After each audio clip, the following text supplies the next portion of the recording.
Você já testemunhou a queda de um líder e se perguntou como tudo deu errado? Hoje vamos mergulhar em uma história que parece um thriller político, mas que traz lições espirituais profundas. Vamos explorar boa parte de 2 Samuel, capítulos 3 e 4, onde testemunhamos o colapso da liderança de Esbozete e o caminho traiçoeiro até o reinado de Davi.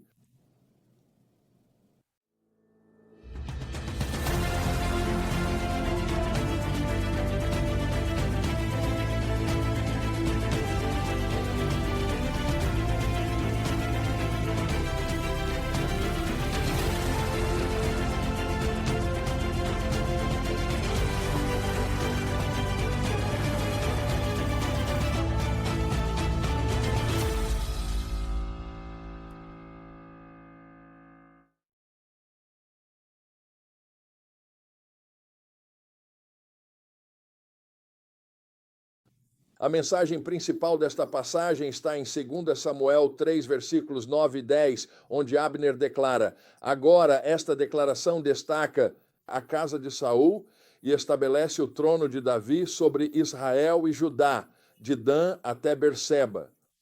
Agora esta declaração destaca a tensão entre a ambição humana e o plano soberano de Deus. Ela prepara o cenário para os eventos dramáticos que se seguem.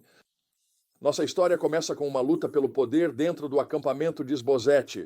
Abner, o verdadeiro poder por trás do trono, é acusado por Esbozete de ter dormido com a concubina de Saul, o que na antiguidade era considerado uma reivindicação ao trono. Essa acusação desencadeia uma série de eventos que acabam levando à queda de Esbozete. A resposta de Abner é reveladora. Ele fica indignado, não porque a acusação seja falsa, mas porque sente que sua lealdade está sendo questionada. Em sua raiva, ele decide mudar a aliança com Davi. Esse momento revela a natureza frágil da lealdade baseada em ganhos pessoais e não em um compromisso genuíno. Enquanto Abner negocia com Davi, vemos a astúcia de Davi. Ele concorda com a proposta de Abner, mas exige a devolução de sua esposa Mical. Essa ação serve a múltiplos propósitos. Ela corrige um erro do passado. Ela reforça a reivindicação de Davi ao trono e também põe à prova a sinceridade de Abner. Mas justamente quando parece que uma transição pacífica de poder pode ser possível, a vingança humana intervém.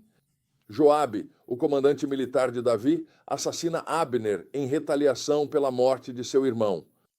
Esse ato de vingança ameaça desviar o plano de Deus e manchar a reputação de Davi. A resposta de Davi ao assassinato de Abner é crucial. Ele lamenta publicamente a morte de Abner, distanciando-se do ato e demonstrando seu compromisso com a justiça. Seu lamento por Abner demonstra tristeza genuína e respeito, mesmo por um antigo inimigo. Esse momento de vulnerabilidade e integridade fortalece a posição de Davi entre o povo. A história toma outro rumo sombrio com o assassinato de Esbozete por seus próprios homens. Eles levam sua cabeça a Davi esperando uma recompensa. Em vez disso, Davi condena suas ações e os executa.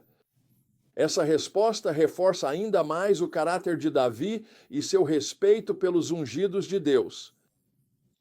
Durante essa narrativa, vemos o contraste entre a liderança baseada na unção de Deus e a liderança mantida por esforço humano e intrigas.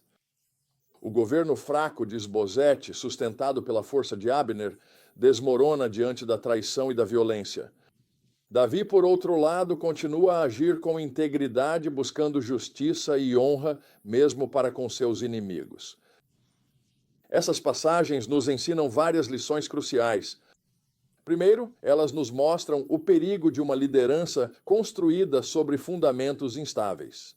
O governo de Esbozete, baseado na hereditariedade e não na unção de Deus, não conseguiu resistir às tempestades da traição e da ambição.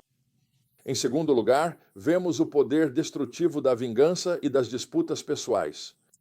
As ações de Joabe, embora compreensíveis do ponto de vista humano, causam tumulto e ameaçam a paz que Davi está tentando estabelecer. E por fim, essa história destaca a importância de responder à injustiça e ao mal com integridade e sabedoria. O luto público de Davi por Abner e sua condenação dos assassinos de Esbozete mostra um líder comprometido com a justiça e a honra, mesmo quando isso não lhe traz benefício pessoal.